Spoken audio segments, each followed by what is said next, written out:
Halo Bojong Fisika, bertemu kembali dengan Kabila. Nah, teman-teman, pada video sebelumnya telah kakak katakan nih, ada dua jenis gerak lurus karena pengaruh dari kecepatan geraknya, yaitu yang pertama gerak lurus beraturan atau GLB dan yang kedua adalah gerak lurus berubah beraturan atau GLBB. Nah, pada video kali ini kita hanya akan membahas konsep mengenai GLB. Nah, kira-kira GLB itu apa sih atau gerak lurus beraturan?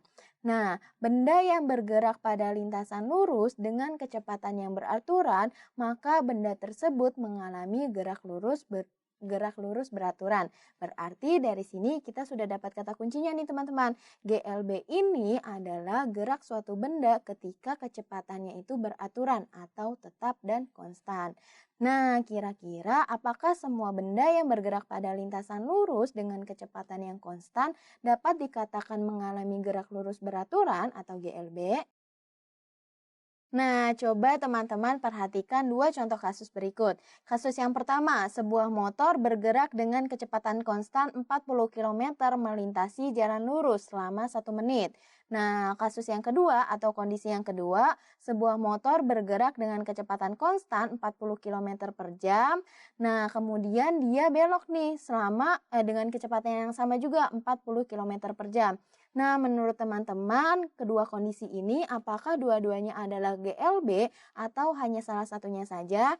Ternyata jawabannya kondisi yang mengalami GLB atau kondisi gerak yang mengalami GLB hanya ada di kondisi pertama. Nah, kondisi yang kedua ternyata dia bukan GLB. Kira-kira kenapa ya teman-teman? Padahal kalau kondisi kedua kalau kita lihat motor ini atau orang ini bergerak dengan kecepatan yang sama, yaitu 40 km per jam. Nah, teman-teman sudah tahu, GLB terjadi ketika benda bergerak pada lintasan lurus dengan kecepatan benda yang beraturan atau tetap. Tapi teman-teman juga harus ingat, kecepatan ini selain memiliki nilai juga memiliki arah. Maka kita bisa lihat di kondisi pertama arahnya tetap, kecepatannya nilainya tetap dan arahnya tetap. Pada kondisi kedua, dia memiliki nilai kecepatan yang konstan atau tetap 40 km per jam. Namun ketika belok, arah kecepatannya jadi berubah.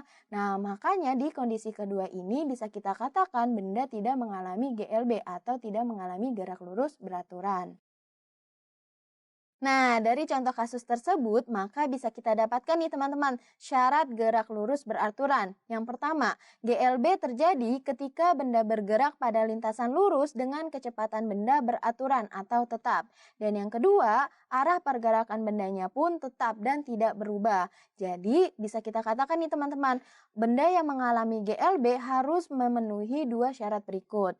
Nah, ada satu hal lagi nih yang perlu teman-teman ketahui, yaitu meskipun kelajuan dan kecepatan memiliki definisi konsep yang berbeda, namun pada gerak lurus beraturan atau pada GLB, besarnya kecepatan dan kelajuan memiliki nilai, simbol, serta satuan yang sama. Seperti itu. Jadi pada GLB ini, kelajuan dan kecepatan ini memiliki nilai, simbol, serta satuan yang sama. Nah, teman-teman, benda yang mengalami GLB bisa kita gambarkan pada sebuah grafik. Yang pertama, pada grafik kecepatan GLB. Nah, teman-teman sudah tahu nih, benda yang mengalami GLB ini berarti kecepatan gerak bendanya konstan atau tetap. Maka, kurva gambarnya atau kurva grafiknya bisa kita gambarkan dengan kurva linier yang konstan. Nah, selanjutnya GLB ini juga bisa digambarkan dengan grafik jarak terhadap waktu. Nah, teman-teman sudah tahu GLB ini V-nya konstan. Sehingga pada persamaan V sama dengan S per T, nilai S per T-nya pun juga konstan. Ini berarti S-nya berbanding lurus dengan T. Sehingga seiring bertambahnya waktu, jarak tempuhnya pun akan bertambah. Sehingga kurva liniernya akan membentuk kurva linier yang naik ke atas. Nah, teman-teman tahu nggak sih contoh benda yang mengalami GLB? Kalau kita perhatikan nih teman-teman, pesawat terbang pada ketinggian stabil dan kereta api yang bergerak jauh dari stasiun ini mengalami gerak relatif GLB. Nah, kenapa sih disebut gerak relatif GLB? Karena kedua gerak ini kecepatannya ada perubahan, namun perubahannya sangat kecil. Nah, seperti itu ya teman-teman. konsep GLB, sifat-sifat GLB, syarat benda yang mengalami GLB, grafik GLB, dan contoh benda yang mengalami GLB. Nah, kira-kira akan seperti apa ya contoh soal dan pembahasan dari gerak lurus beraturan ini? Kita lanjut yuk ke video setelah ini. Sampai jumpa!